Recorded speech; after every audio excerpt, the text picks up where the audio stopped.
श्री कृष्ण के जीवन और उनके उपदेशों में ऐसा गहरा ज्ञान छिपा है जो हमें जीवन की सबसे कठिन परिस्थिति में भी मार्गदर्शन करता है।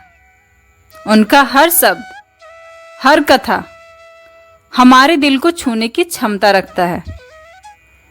एक बार की बात है जब श्री कृष्ण अपने प्रिय मित्र उद्धव के साथ नदी किनारे बैठे थे। उद्धव को जीवन में बहुत सी परेशानियां सता रही थी। वो अपनी चिंताओं को लेकर श्री कृष्ण के पास आए थे।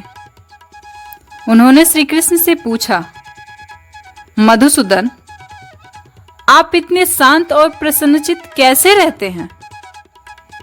मैं भी इस संसार के दुखों और चिंताओं से मुक्ति पाना चाहता हूं।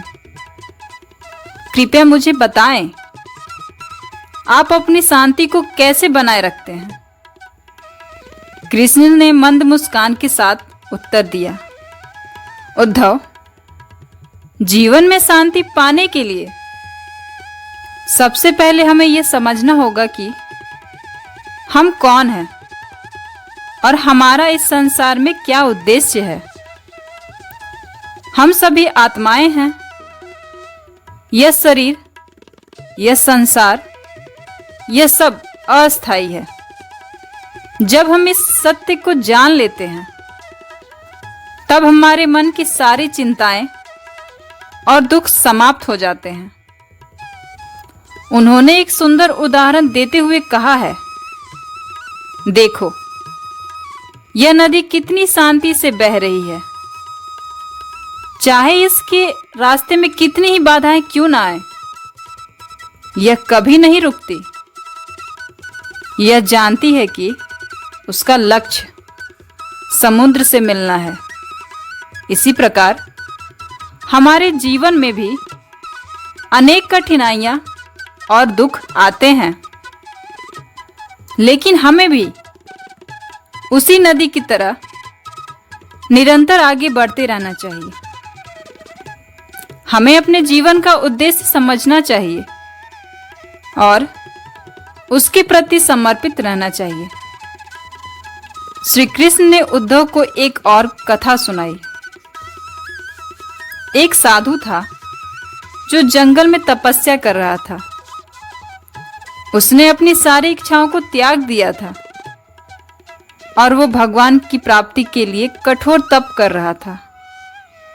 लेकिन एक दिन उसकी तपस्या में एक विचलन आ गया। उसके पास से एक सुगंधित फूल बहकर आया। साधु ने उस फूल को देखा और उसकी सुंदरता में खो गया।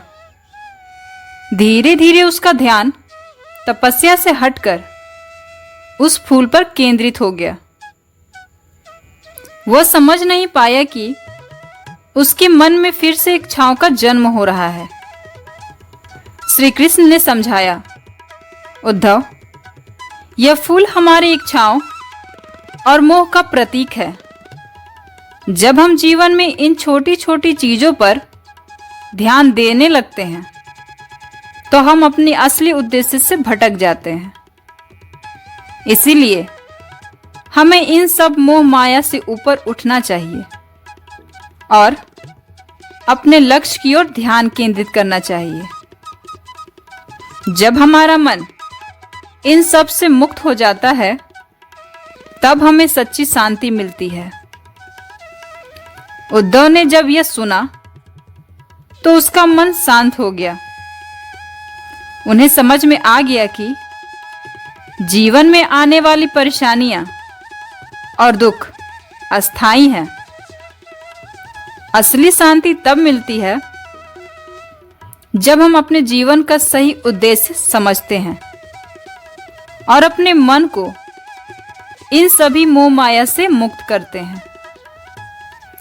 श्री कृष्ण ने आगे कहा, उद्धव, जीवन में जब भी कठिनाई आए उसे एक अवसर के रूप में देखो।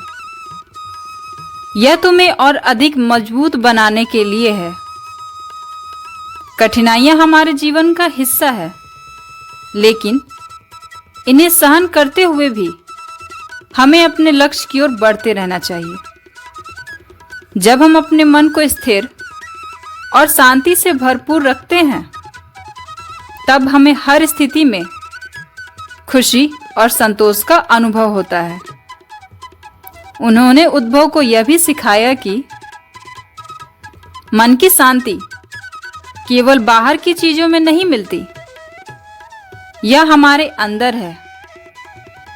जब हम अपने मन को संसार की चीजों से हटाकर अपने सच्चे स्वभाव की ओर मोड़ते हैं, तब हमें वह शांति मिलती है जिसकी हमें तलाश होती है। श्री कृष्ण की यह शब्द उद्धव के हृदय में गहराई तक उतर गए। उन्होंने महसूस किया कि जीवन में चाहे कितनी भी कठिनाई क्यों ना आए, अगर हम अपने मन को स्थिर और शांत रख सकते हैं, तो हम हर स्थिति में विजयी हो सकते हैं। श्री कृष्ण के ये उपदेश आज भी हमें सिखाते हैं कि जीवन में सच्ची शांति और खुशी पाने के लिए हमें अपने मन को संसार की चीजों से हटाकर अपने सच्चे स्वभाव की ओर मोड़ना चाहिए।